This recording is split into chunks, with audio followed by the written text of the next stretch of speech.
ही नैसर्गिक युती आहे. त्याच्यामध्ये एक नवीन पक्ष अजितदादांचा राष्ट्रवादी काँग्रेस पक्ष हा नव्याने समावेश झालेला आहे.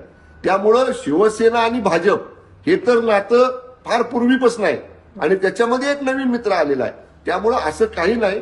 पण पालकमंत्री पदाचं आत्ताचं ताजं उदाहरण जर घेतलं तर स्वतः तुमचेच मंत्री उघडपणे म्हणतायत की आम्हाला धक्का बसला पालकमंत्री पदाचा किंवा भरत गोगावले असतील किंवा दादा भुसे असतील आणि शेवटी नामुष्की उडवली सरकारवर सुद्धा की 2 नियुक्त्यांना स्थगिती द्यावी लागली. हे का होत आहे मग जर एवढा समज नाही मला एक सांगावं मॅडम, बाकी 33 जिल्ह्यांमध्ये झालं ना व्यवस्थित. नेमणुका ज्या दिवशी झाल्या त्याच्या दुसऱ्या दिवशी त्या 33 जिल्ह्यांमध्ये ज्या कुणाला पालकमंत्रीपद मिळालं होतं त्यांनी इतर आपल्या सहकार्यानं फोन केले, एकमेकांचं अभिनंदन केलं, एकमेकांना शुभेच्छा दिल्या.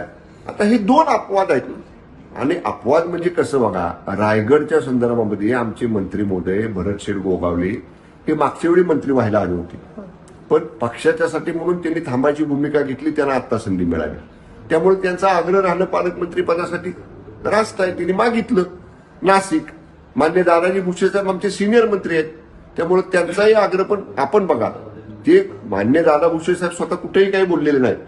त्यामुळं आमची भूमिका ही आहे की एखादा दुसरा अपवाद जर त्याच्यामध्ये चर्चा झाली असेल किंवा होत असेल रायगड बाबतीत आणि नाशिक बाबतीत, तर आज मितीला राज्य मंत्रिमंडळाचे प्रमुख, राज्याचे प्रमुख माननीय फडणवीस साहेब हे परदेशामध्ये आहेत.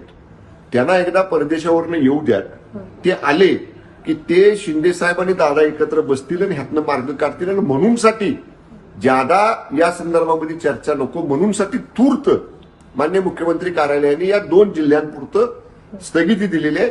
मान्य सीएम साहेब परदेशातनं आले की मी आपल्याला सांगतो ही 3 जण एकत्र बसतील आणि खेळीमिळीत समन्वयातनं हा मार्ग काढला जाईल. याच मुद्द्यांवरून एकनाथ शिंदे नाराज आहेत आणि वारंवार ते आपल्या गावी जातात, दरेगावी जातात आणि ते शांत आहेत. एकूणच त्यांचा कुठेही सक्रिय सहभाग दिसत नाहीये, अशा चर्चा आता सुरू झाली. नाही हो मॅडम, गावी झालं म्हणजे नाराज आहे का?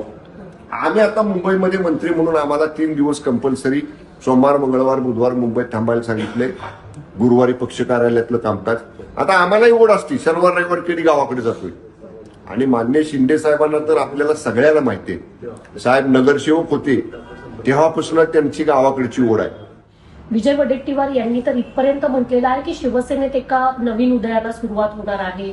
उदय सामंत यांच्याकडे त्यांचा रोख होता असं सुद्धा दिसतंय. त्यावर उदय सामंत यांनी सुद्धा प्रतिक्रिया दिलेली आहे. पण आता 3ऱ्या शिवसेनेचा जन्म होणार अशी चर्चा सुरू झाली. ही भंपकगिरी. वडेट्टीवार जे बोललेत ना, हे तथ्यही नाही. वडेट्टीवारांना म्हणावं पुराव्यानिशी बोला.